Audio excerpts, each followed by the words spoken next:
എല്ലാവർക്കും +2 പൊളിറ്റിക്കൽ സയൻസിലേക്ക് സ്വാഗതം. ഇറ ഓഫ് വൺ പാർട്ടി ഡോമിനൻസ് എന്ന ചാപ്റ്ററിന്റെ ലാസ്റ്റ് പാർട്ടിലേക്കാണ് നമ്മൾ പോകുന്നത്.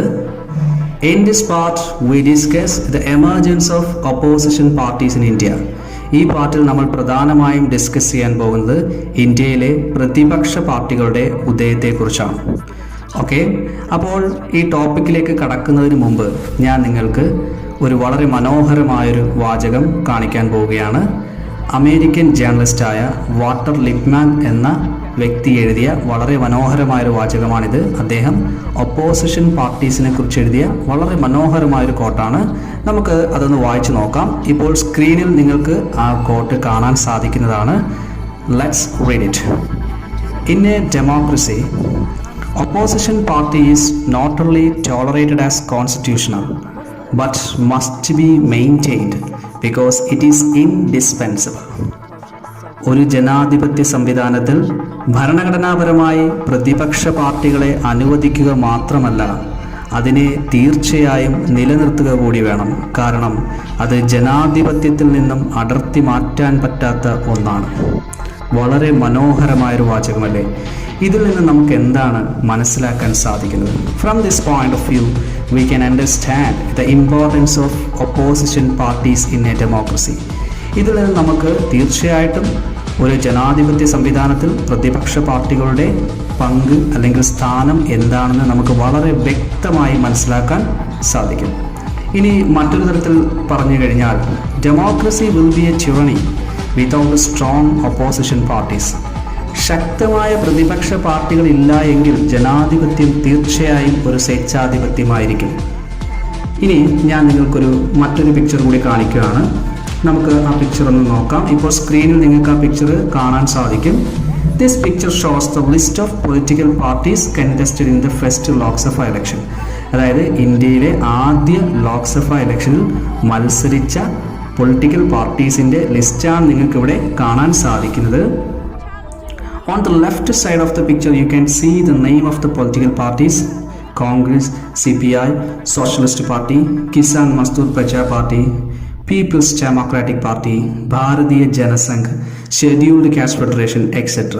അങ്ങനെ നിരവധി ധാരാളം പൊളിറ്റിക്കൽ പാർട്ടീസിനെ നമുക്കിവിടെ കാണാൻ സാധിക്കുന്നു.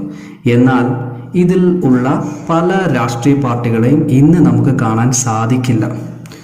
എന്നാൽ ആ സമയത്തുണ്ടായിരുന്ന രാഷ്ട്രീയ പാർട്ടികളുടെ ആദർശങ്ങളും ആശയങ്ങളും പിന്തുടരുന്ന പല രാഷ്ട്രീയ പാർട്ടികളെ നമുക്കിന്ന് കാണാൻ സാധിക്കും.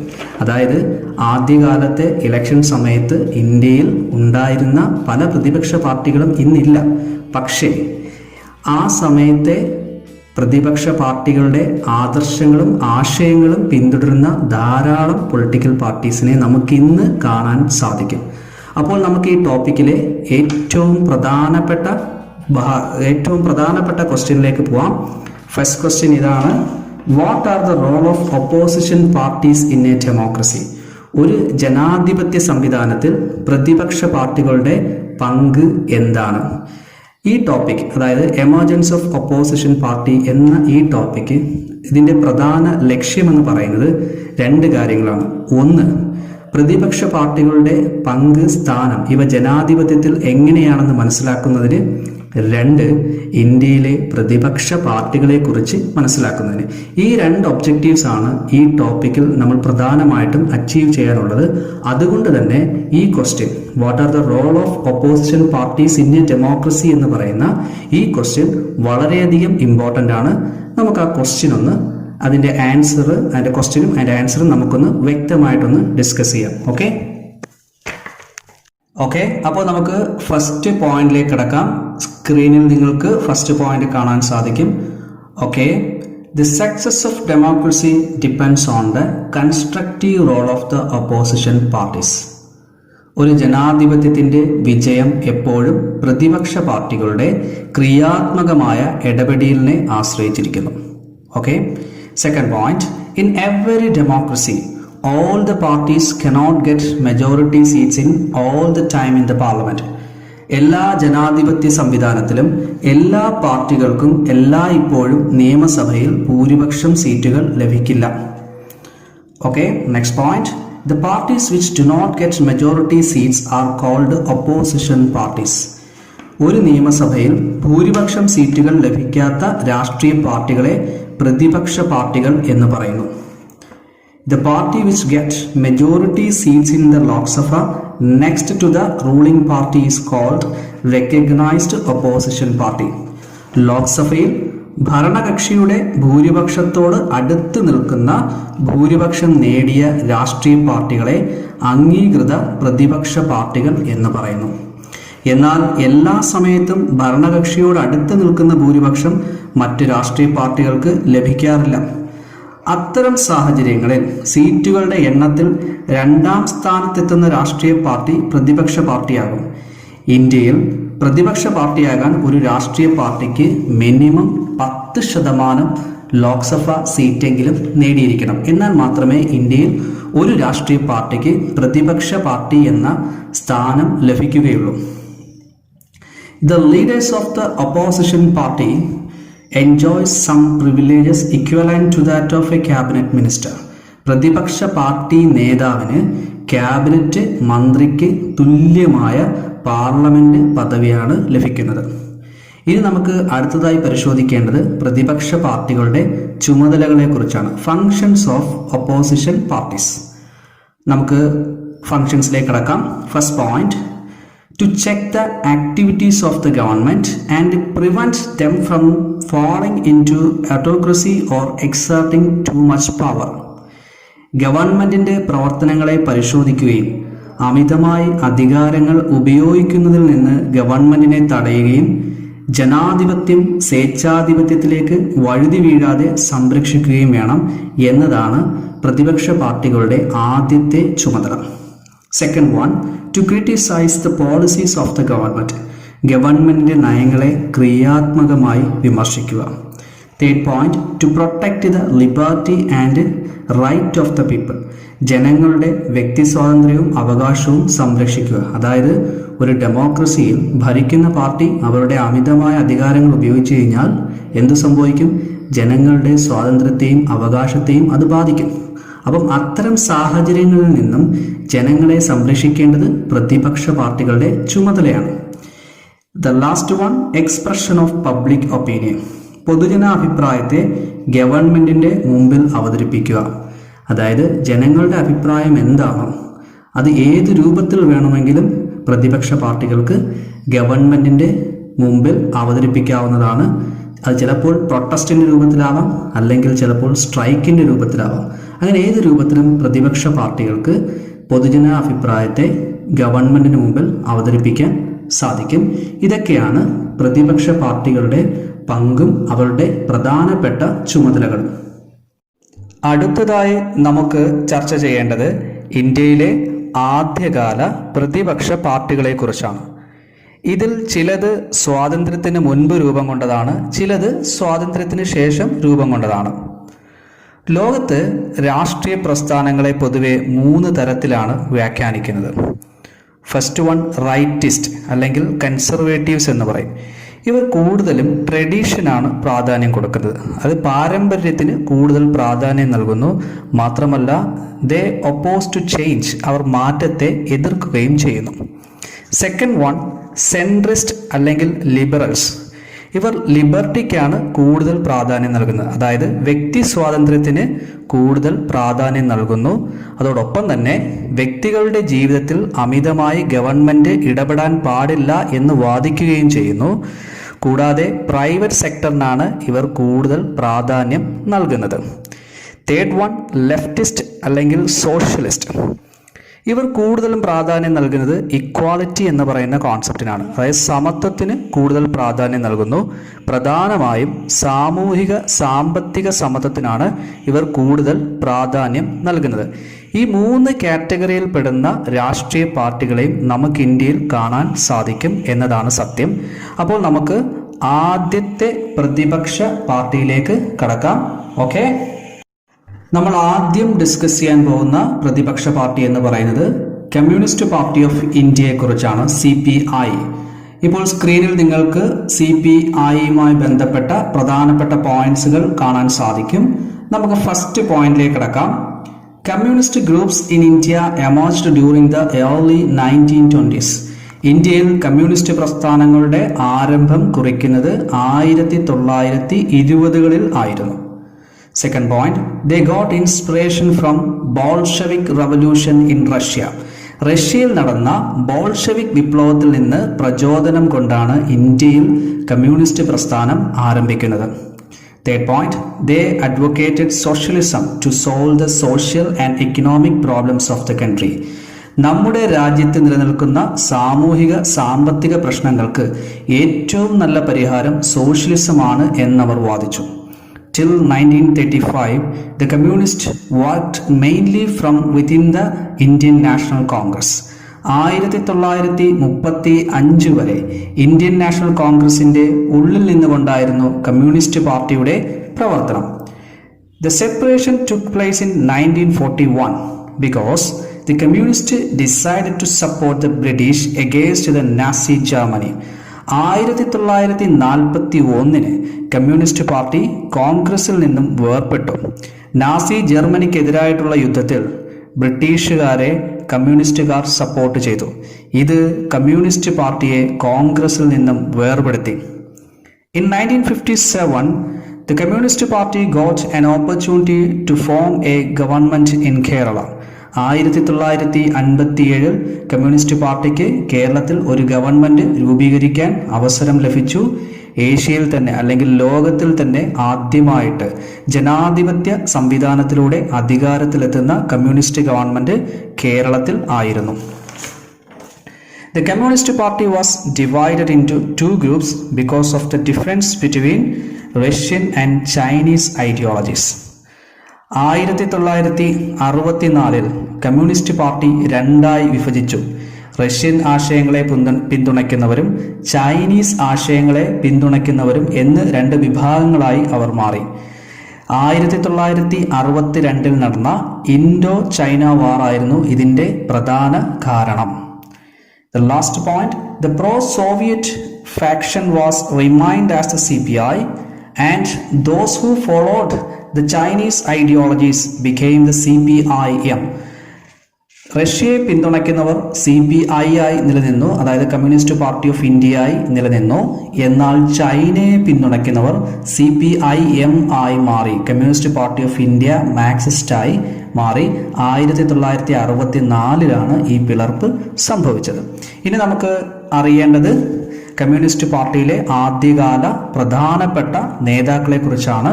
The prominent leaders of communist party of India നമുക്ക് നോക്കാം ആരൊക്കെയായിരുന്നു അതെന്ന്. M N. Roy, AK Gopalan, SA Dange, EMS Namboodiripad, PC Joshi, Ajay Ghosh and P Sundarayya. ഇവരായിരുന്നു അല്ലെങ്കിൽ ഇവർ എല്ലാമായിരുന്നു കമ്മ്യൂണിസ്റ്റ് പാർട്ടിയുടെ ആദ്യകാല നേതാക്കന്മാർ. അപ്പോൾ ഇത്രയുമാണ് നിങ്ങൾ കമ്മ്യൂണിസ്റ്റ് പാർട്ടിയെക്കുറിച്ച് ചോദിച്ചാൽ പരീക്ഷയ്ക്ക് എഴുതേണ്ടത്.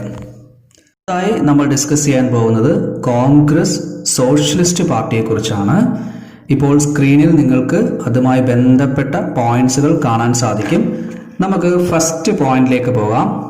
The Congress Socialist Party was formed within the Congress in 1934. 1934 Congress പാർട്ടിക്ക് ഉള്ളിൽ നിന്നുകൊണ്ട് കോൺഗ്രസ് സോഷ്യലിസ്റ്റ് പാർട്ടി രൂപം കൊണ്ടു.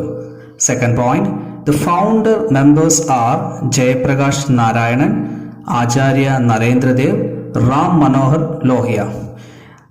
കോൺഗ്രസ് സോഷ്യലിസ്റ്റ് പാർട്ടിയുടെ സ്ഥാപക നേതാക്കൾ എന്ന് പറയുന്നത് ജയപ്രകാശ് നാരായണൻ, ആചാര്യ നരേന്ദ്രദേവ്, റാം മനോഹർ ലോഹിയ തുടങ്ങിയവർ ആയിരുന്നു. Next point, in 1948 the Congress amended its constitution to prevent its membership from having a dual party membership.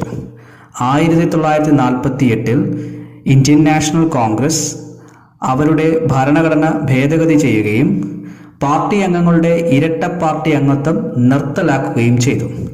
ഇത് സോഷ്യലിസ്റ്റ് പാർട്ടിയെ കോൺഗ്രസിൽ നിന്ന് വേർപെടുത്തുകയും 1948 അവർ ഒരു പുതിയ പാർട്ടിയായി മാറുകയും ചെയ്തു. This forced the Socialist Party to form a separate party in 1948. Next point, the socialists believed in the ideology of democratic socialism, which distinguished them both from the Congress as well as the communist. ജനാധിപത്യ socialism എന്ന ആശയത്തിനാണ് party പ്രാധാന്യം നൽകിയത്. ഇത് പാർട്ടിയെ കോൺഗ്രസിൽ നിന്നും കമ്മ്യൂണിസ്റ്റിൽ നിന്നും വേറിട്ട് നിർത്തി. The last point, they criticized the Congress for favoring capitalists and landlords and for ignoring the workers and the peasants. കോൺഗ്രസിൻ്റെ മുതലാളിത്ത ഭൂവുടമ അനുകൂല നയത്തെയും അതോടൊപ്പം തന്നെ കർഷകരെയും തൊഴിലാളികളെയും അവഗണിക്കുന്ന മനോഭാവത്തെയും കോൺഗ്രസ് സോഷ്യലിസ്റ്റ് പാർട്ടി ശക്തമായി വിമർശിച്ചു. അപ്പോൾ കോൺഗ്രസ് സോഷ്യലിസ്റ്റ് പാർട്ടിയെക്കുറിച്ച് ചോദിച്ചാൽ ഇത്തരം പോയിന്റ്സ് നിങ്ങൾ എഴുതണം. ഓക്കെ, അടുത്തതായി നമ്മൾ ഡിസ്കസ് ചെയ്യാൻ പോകുന്നത് സ്വതന്ത്ര പാർട്ടിയെക്കുറിച്ചാണ്. ഇപ്പോൾ സ്ക്രീനിൽ സ്വതന്ത്ര പാർട്ടിയുമായി ബന്ധപ്പെട്ട പ്രധാന പോയിന്റ്സുകൾ നിങ്ങൾക്ക് കാണാൻ സാധിക്കും. നമുക്ക് ഫസ്റ്റ് പോയിന്റിലേക്ക് കടക്കാം. സ്വതന്ത്ര പാർട്ടി വാസ് ഫോംഡ് ഇൻ 1959. 1959 സ്വതന്ത്ര പാർട്ടി രൂപം കൊണ്ടത്. The main leaders are C. Rajagopalachari, K.M. Munshi, N.G. Renga, Minu Masani.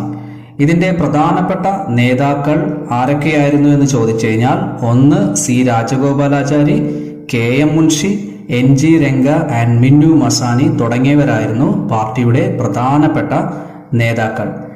ഇനി സ്വതന്ത്ര പാർട്ടി മുന്നോട്ട് വെച്ച മെയിൻ ഐഡിയോളജി എന്താണെന്ന് ചോദിച്ചു കഴിഞ്ഞാൽ ലിബറലിസം ആയിരുന്നു. Okay, main ideology was liberalism. അടുത്ത പോയിന്റിലേക്ക് പോകാം. They stood for the less involvement of the government in the economic field. സാമ്പത്തിക മേഖലകളിൽ ഗവൺമെന്റിന്റെ ഇടപെടൽ കുറയ്ക്കണം എന്ന ആശയമാണ് അവർ മുന്നോട്ട് വെച്ചത്. Next point, they gave importance to maximum individual freedom. വ്യക്തികളുടെ സ്വാതന്ത്ര്യത്തിന് കൂടുതൽ പ്രാധാന്യം നൽകി. Next point, they criticised centralised planning, nationalisation, public sector. കേന്ദ്രീകൃത ആസൂത്രണം, ദേശസാത്കരണം, പൊതുമേഖല എന്നിവയെ അവർ വിമർശിച്ചിരുന്നു. They favoured expansion of free private sector.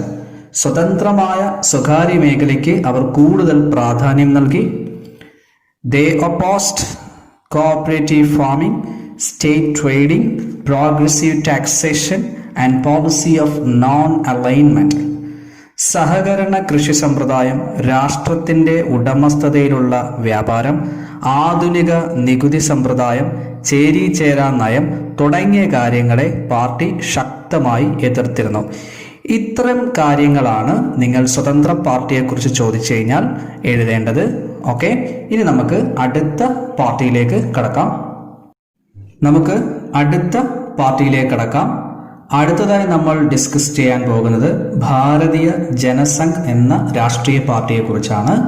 ഇപ്പോൾ സ്ക്രീനിൽ അതുമായി ബന്ധപ്പെട്ട പ്രധാനപ്പെട്ട പോയിന്റ്സുകൾ നിങ്ങൾക്ക് കാണാൻ സാധിക്കും. നമുക്ക് ഫസ്റ്റ് പോയിന്റിലേക്ക് കടക്കാം. ഫസ്റ്റ് പോയിന്റ് നോക്കാം. ഭാരതീയ Jana Sangh was formed in 1951. 1951 Bharatiya Jana Sangh രൂപീകൃതമായത്. Who was the founder? ഇതിൻ്റെ ഫൗണ്ടർ എന്ന് പറയുന്നത് ശ്യാമപ്രസാദ് മുഖർജി ആയിരുന്നു. ഇതിൻ്റെ പ്രധാനപ്പെട്ട നേതാക്കൾ, അതായത് പ്രോമിനന്റ് ലീഡേഴ്സ് എന്ന് പറയുന്നത് ദീൻ ദയാൽ ഉപാധ്യായ, ബൽരാജ് മധോക് തുടങ്ങിയവരായിരുന്നു. ഇനി എന്തായിരുന്നു ഭാരതീയ ജനസംഘ് എന്ന രാഷ്ട്രീയ പാർട്ടിയുടെ മെയിൻ ഐഡിയോളജി എന്ന് നമുക്ക് നോക്കാം. Next point, they emphasised the idea of one country, one culture and one nation. ഒരു രാജ്യം, ഒരു സംസ്കാരം, ഒരു രാഷ്ട്രം എന്നതായിരുന്നു അവർ മുന്നോട്ട് വെച്ച പ്രധാന ആശയം. Next point, they believed that the country could become modern, progressive and strong on the basis of Indian culture and tradition. ഇന്ത്യയുടെ പാരമ്പര്യത്തിൻ്റെയും സംസ്കാരത്തിൻ്റെയും അടിസ്ഥാനത്തിൽ രാജ്യത്തെ കൂടുതൽ ആധുനികതയിലേക്കും പുരോഗതിയിലേക്കും നയിക്കാം എന്ന് അവർ വിശ്വസിച്ചു. Next point, gave importance to Akhanda Bharat, that is the reunion of India and Pakistan. അഖണ്ഡ ഭാരതം എന്ന ആശയത്തിന് അവർ കൂടുതൽ പ്രാധാന്യം നൽകി. അഖണ്ഡ ഭാരതം എന്നതുകൊണ്ട് അർത്ഥമാക്കുന്നത് ഇന്ത്യയുടെയും പാകിസ്ഥാന്റെയും പുനർ ഏകീകരണമാണ്. Next, the party demanded that Hindi should be replace English as official language. ഇംഗ്ലീഷിന് പകരം ഹിന്ദി ഔദ്യോഗിക ഭാഷയാക്കണമെന്ന് അവർ ആവശ്യപ്പെട്ടു.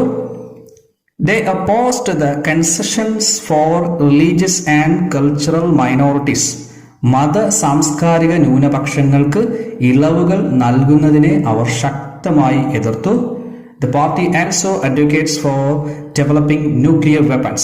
അണുവായുധങ്ങൾ വികസിപ്പിക്കണം എന്ന് അവർ ശക്തമായി വാദിച്ചു. ഇത്രയും കാര്യങ്ങളാണ് നമ്മൾ ഭാരതീയ ജനസംഘ് എന്ന രാഷ്ട്രീയ പാർട്ടിയെക്കുറിച്ച് ചോദിച്ചാൽ പ്രധാനമായും പരീക്ഷയ്ക്ക് എഴുതേണ്ടത്. ഓക്കെ, അപ്പോൾ അതോടുകൂടി നമ്മൾ പ്രധാനപ്പെട്ട ഒപ്പോസിഷൻ പാർട്ടീസിനെ കുറിച്ച് ഇവിടെ ഡിസ്കസ് ചെയ്ത് കഴിഞ്ഞു. നമ്മൾ നെക്സ്റ്റ് ഡിസ്കസ് ചെയ്യാൻ പോകുന്നത് ഇന്ത്യൻ രാഷ്ട്രീയത്തിലെ ഒരു കീ പേഴ്സണാലിറ്റിയെ കുറിച്ചാണ്. ചിലപ്പോൾ ഒരു വ്യക്തി പോലും ശക്തമായ പ്രതിപക്ഷമായി മാറും. അത്തരത്തിലുള്ള ഒരു നേതാവിനെ കുറിച്ചാണ് നമ്മൾ ഇനി പഠിക്കാൻ പോകുന്നത്. അതിനു മുമ്പ് നിങ്ങൾ ഈ വീഡിയോ ഒന്ന് കണ്ടു നോക്കുക. Suppose I accept Chatur Varma. What will be your interpretation? Brahman, Kshatriya, Vaishya and Shudra. Or in the reverse way, Shudra on the top. We must adopt the principle that all men are born equal and die equal. Unfortunately, I was born a Hindu untouchable. It was beyond my power. നിങ്ങളെല്ലാവരും ആ video കണ്ടു കാണും അല്ലേ? ഇപ്പോൾ നിങ്ങൾക്ക് മനസ്സിലായി കാണും ആരാണ് ആ നേതാവെന്ന്. ആ നേതാവ് മറ്റാരുമല്ല, അത് ഡോക്ടർ BR അംബേദ്കർ ആണ്. അപ്പോൾ നമുക്ക് അംബേദ്കറിനെ കുറിച്ച് കുറച്ച് കാര്യങ്ങളൊന്ന് മനസ്സിലാക്കി വെക്കാം. അപ്പോൾ നമ്മൾ അടുത്ത ടോപ്പിക്ക് അംബേദ്കറിനെ കുറിച്ചാണ്. ഓക്കെ, ഇപ്പോൾ സ്ക്രീനിൽ ഡോക്ടർ BR അംബേദ്കറിനെ കുറിച്ചുള്ള പ്രധാനപ്പെട്ട പോയിന്റ്സുകൾ നിങ്ങൾക്ക് കാണാൻ സാധിക്കും.